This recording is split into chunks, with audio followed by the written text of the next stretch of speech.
In the email was the missing persons report of Celeste and all of her information, and it said, we know Celeste is living with you guys. She needs to return home.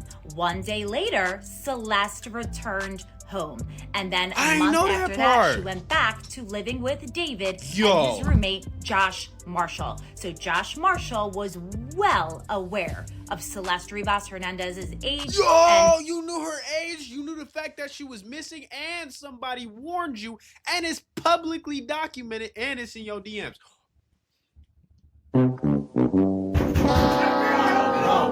Oh shit! All right, we got some crazy new shocking updates in the David and Celeste Rivas case. Let's see what we got going on. Come on. Got some breaking news in the case of Celeste Rivas Hernandez, the underage runaway who was found dead in the trunk of her famous boyfriend's Tesla.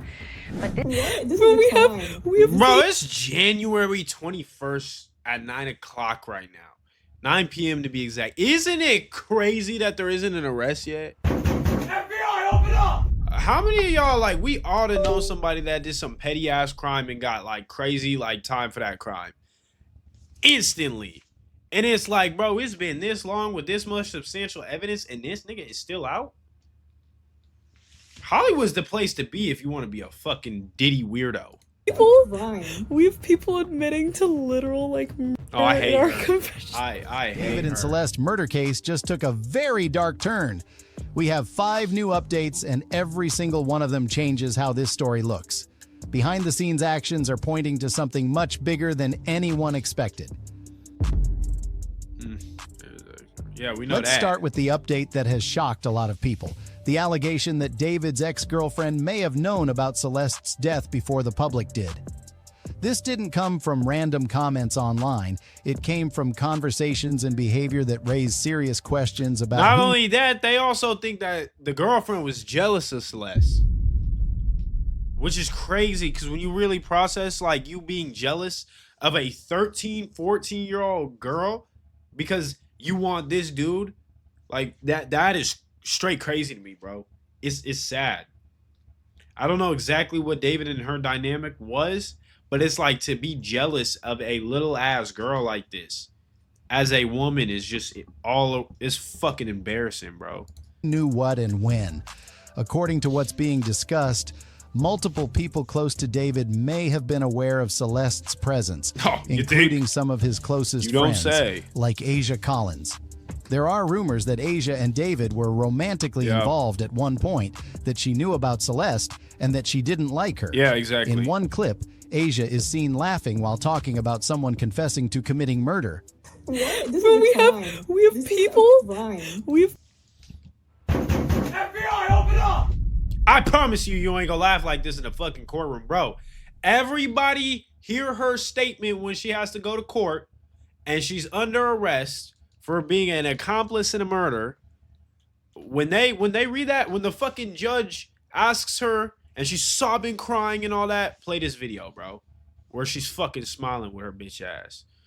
Play this video right the fuck here, bro. I can't wait, bro. We gotta do a side by side. Fucking bitch. People admitting to literal like murder in our confession. If we connect the timing, this raises a serious alarm. What makes this more chilling is that Asia is reportedly a key witness investigators are trying to speak subpoena her ass. But she has not been cooperating. Subpoena her. She also allegedly shares the same lawyer as the tour manager Robert, the same manager who told the court that his main responsibility was keeping the tour going, not dealing with David's situation. Because of the lack of cooperation, the court may now force her to testify before a jury about what she knows. Beth Silverman was very frustrated and said that she would have a judge issue a body attachment to a female witness that was supposed to appear before the grand jury, a witness whom Janess represents. Remember, Janess also represents Morgan Rock. So apparently this witness didn't show up. And Beth Silverman seemed frustrated, according to the people there, and said to Janess, I'm going to have a body attachment placed on this woman, and we're going to have her taken to court. That's an arrest, taken to court to appear before the grand jury. There is also a Twitch stream clip where Asia is laughing and talking about someone admitting to taking someone's life. And this clip dates back to mid-2025, before the public even knew what happened to Celeste. Oh, I didn't know about that. Wow, I did not know the timeline. Wow. Oh, wow. She is the devil, bro. What the hell? You is the devil. Yeah, no, lock her up, throw away the key, bro, and let her be somebody's prison girl, bro. I ain't gonna lie. I can't wait. I just can't wait to see her in that courtroom, bro. Because when that judge, when he's slamming that motherfucking hammer down, bro, all of this like past shit that people do goes out the window. Because all they're thinking about is the 20 to life they're about to receive. And I'm gonna laugh so hard. It's gonna be hilarious. Just like you laughing right now, talking about somebody getting committed murder. And yeah, I know I could be reaching, but like who the hell else could she possibly be talking about, right? Just how you laughing. Remember, we finna laugh like this. Just remember that. People, we have people admitting to literal like murder in our confession. This person is a criminal. I'm sorry, it's just like we have people literally in our confession. All right, I'm gonna skip this part, bro. She annoying as hell. Just fucking shut up. Other people in this clip sound concerned, even talking about reporting it. But Asia is laughing. Yeah. Someone admitting to serious crimes is not a laughing matter. On top of that, questions are being raised about whether David's brother Caleb also knew about Celeste. Yeah, he did. Especially since they were reportedly seen walking backstage together. Not only did he know, they tried to use him as a scapegoat because he was underage, just like Celeste. They're actually like somewhat close in age. So they tried to paint a narrative that David's brother could have been the one with Celeste. It ultimately failed because it was a weak ass like attempt. But they tried to paint that narrative because I guess it at least gets rid of the PDF allegations, right? Because the brother, that's cool, right? Because they're similar in age, something like that, both minors, whatever. What the idiots don't realize is there's still a murder charge. What the fuck you gonna do about that? All right, you got rid of his PDF allegations. Let's say it went right? You get rid of his PDF allegations. Dog, there's still a dead girl in a fucking Tesla. All of this remains alleged, but investigators are paying attention because early knowledge, shared lawyers, silence, and behavior like this don't usually exist without reason. Exactly. Pointed out that most likely they are also, and I'm talking about the LADA's office and the LAPD, but the LADA's office has most likely tapped experts, forensic experts, that will come in and possibly determine a cause of death for Celeste. Now let's talk about what may be the most important update so far. The district attorney quietly bringing in outside forensic experts to rebuild the case around Celeste Rivas Hernandez's death. This is not a small move. When a DA turns to an outside expert, it usually means the original forensic work left a gap, or new information has raised serious doubt about the earlier conclusion. Prominent defense attorney Mark Garagos openly said he believes L.A. County prosecutors have brought in at least 2 or 3 independent experts to re-examine the medical and physical evidence. Good, and he thinks this happened because of growing tension between the DA's office, the LAPD, and the county medical examiner. Yeah, I've also heard like all these branches within like criminal investigations, they're hella unprofessional. Like the FBI and the CIA, they got tension. They beef over cases because FBI is gonna be like international, or they're gonna be domestic cases, right? And then that's what the fucking is that beeping for? And the CIA, they gonna have a lot of like international cases, and they have conflicts over the two. It's like a bunch of unprofessional shit.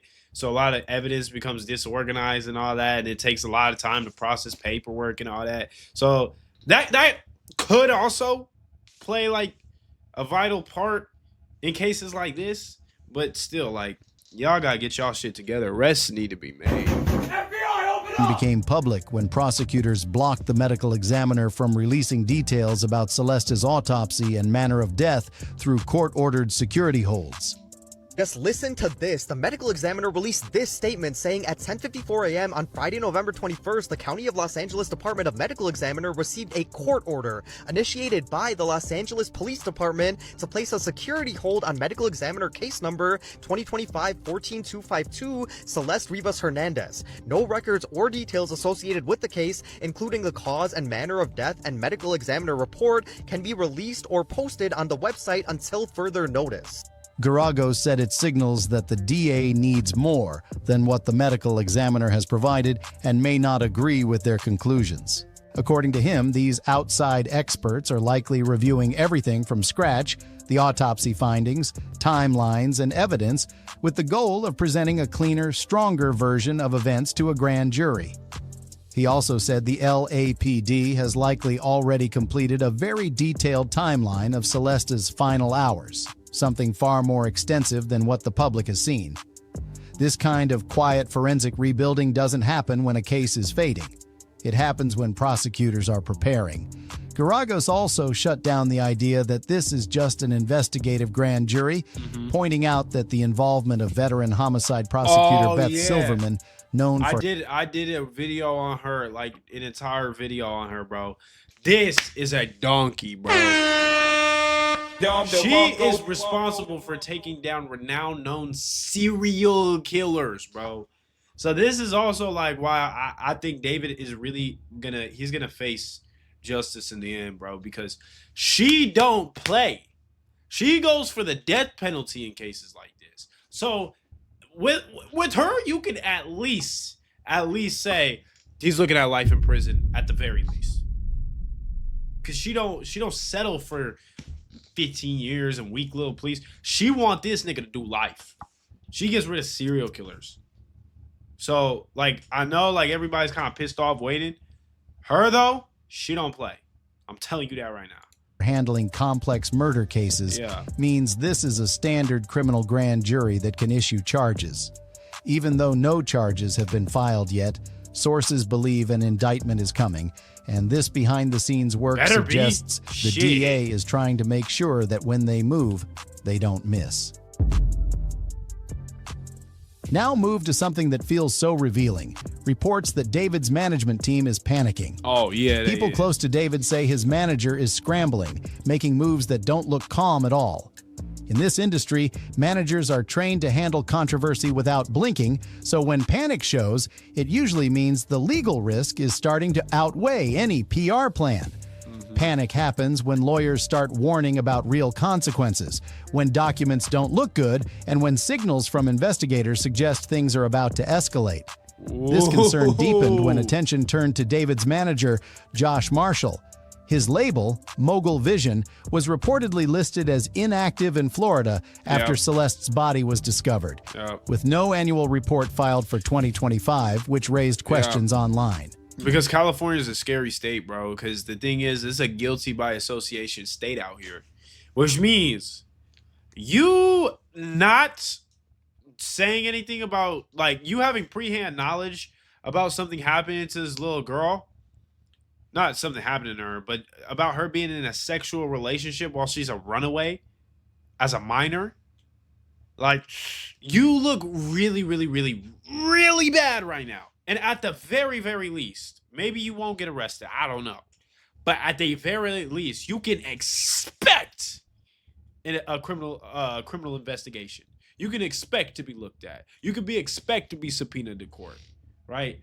And if they can prove that you even assisted just a little bit in maybe tampering with evidence, getting rid of remains, anything like that, you're cooked, man. You is cooked. It's a guilty by association state. You're going to be thrown right in the same seat as him. And you saying, it wasn't my job to protect the child. I'm here for the music, blah, blah, blah. Oh my gosh. You thought that helped you? It made you sound so much worse. I'm telling you, you might be baked. Some people claim he moved his business to Puerto Rico, possibly for tax reasons, or possibly out of fear connected to this case, though that remains speculation. a family friend of Celeste Rivas Hernandez sent an email to Josh Marshall, who is David's manager and roommate, back in 2024, February 2024. And in the email was the missing persons report of Celeste and all of her information. And it said, we know Celeste is living with you guys. She needs to return home. One day later, Celeste returned home, and then a month after that, she went back to living with David and his roommate Josh Marshall. So Josh Marshall was well aware of Celeste Rivas Hernandez's age. You knew her age, you knew the fact that she was missing, and somebody warned you, and it's publicly documented, and it's in your DMs.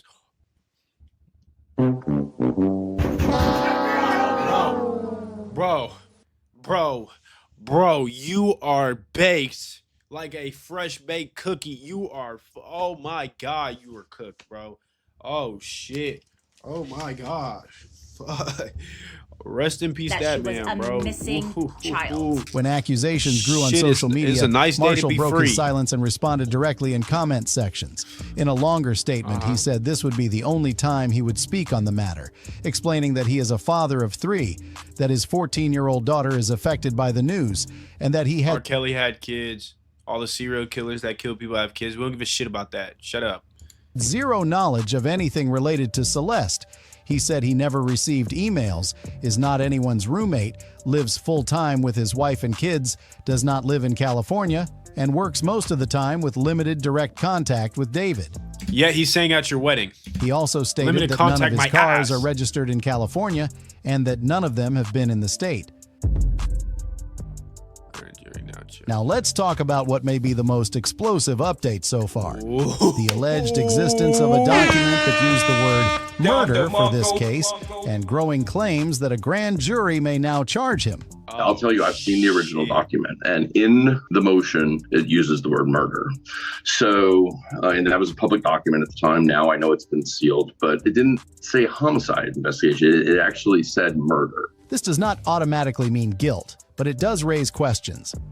People usually choose words carefully when they understand the weight of a situation. Referring to something as a murder suggests awareness of intent or foul play, and prosecutors will absolutely examine the context in which that word was used. Was it casual, emotional, or informed? Who saw the document? When was it written? These details matter more than people realize. Things have changed a lot. Just a few weeks ago, the LAPD was calling it just the concealment of a body, and now they are suddenly treating it as a murder. Yep.